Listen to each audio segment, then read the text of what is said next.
50개의 사연들이었거늘 모두가 함께 듣는 전태일 평전 오디오북 5부 1970년 11월 13일 43화 평화시장 기사특보 나던 날 첫 번째. 1970년 10월 7일, 그러니까 노동청에 진술된 그 다음날 시내각 석관신문에 평화시장의 참상에 관한 보도가 실렸다. 기다리고 기다렸던 기적이 마침내 일어난 것이다.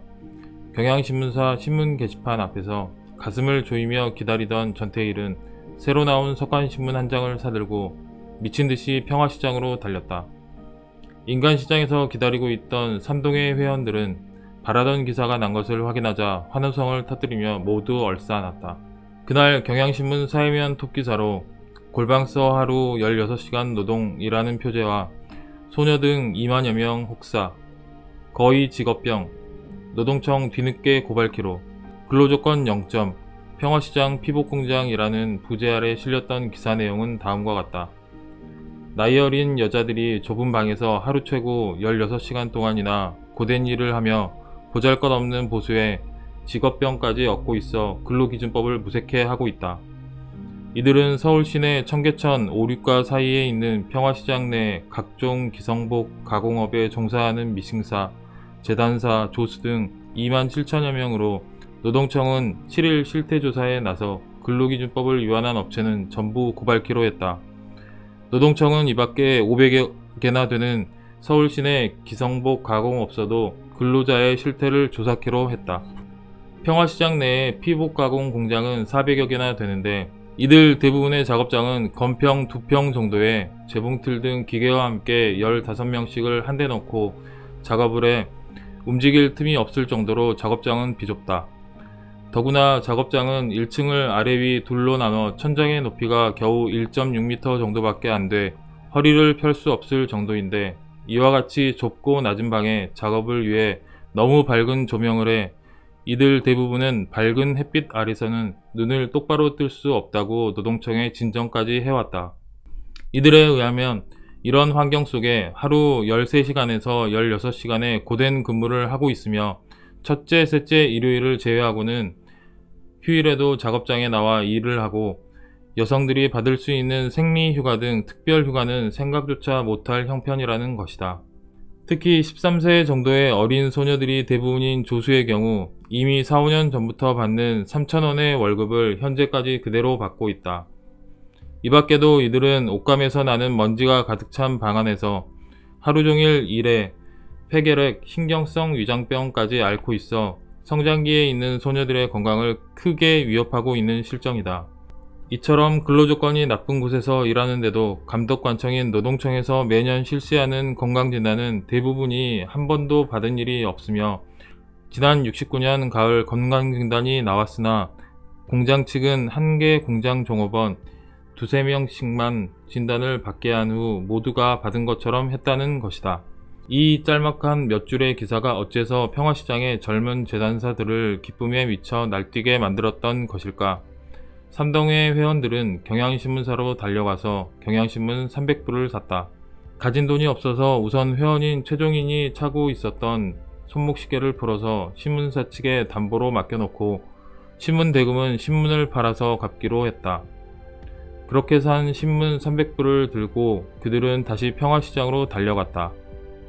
큰 모조지를 잘라서 그 위에다 붉은 글씨로 평화시장 기사특보라고 쓴 단장을 만들어 그것을 모두 어깨에다 두르고 시장 내 이 건물 저 건물을 돌아다니며 신문을 돌렸다. 돈을 받고 팔기도 하였고 어린 시다들에게는 무료로 주기도 하였다. 신문 한 장이면 그때 값으로 20원.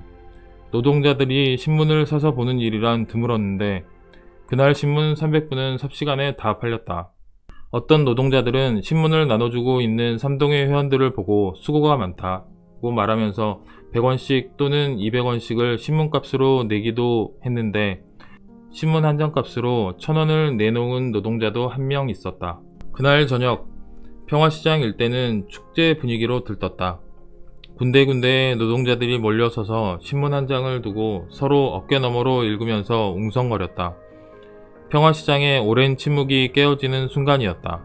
세상으로부터 버림만 받아온 그들, 고층 건물이 곳곳에 솟아있는 수도 서울에 살면서도 바로 창문만 열면 3일 고가도로를 호기롭게 달리는 자가용의 화려한 행렬을 볼 수 있으면서도 어제도 오늘도 내일도 햇빛조차 주어지지 않는 먼지구덩이 속에서 온종일 꼿꼿이 앉아서 손발이 닳도록 중노동에 시달리면서 살아야만 한다고 생각해왔던 그들. 굶주림과 질병과 멸시와 천대를 받고서도 세상의 철저한 무관심에 너무나도 익숙해져 있었던 그들.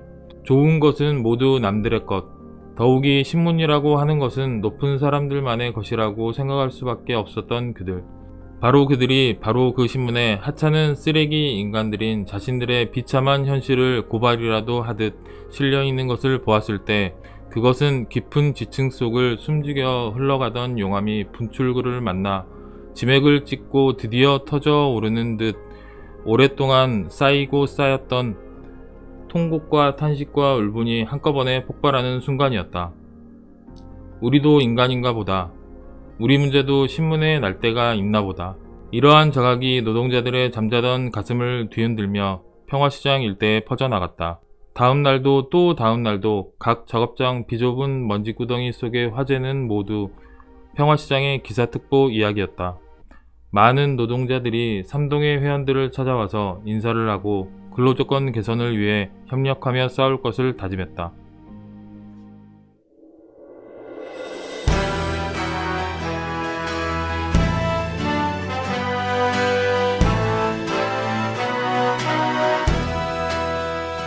전태일 50주기를 잘 기념하는 방법. 모두가 듣는 전태일 평전. 제작 민주노총 서울본부. 후원 전태일 재단.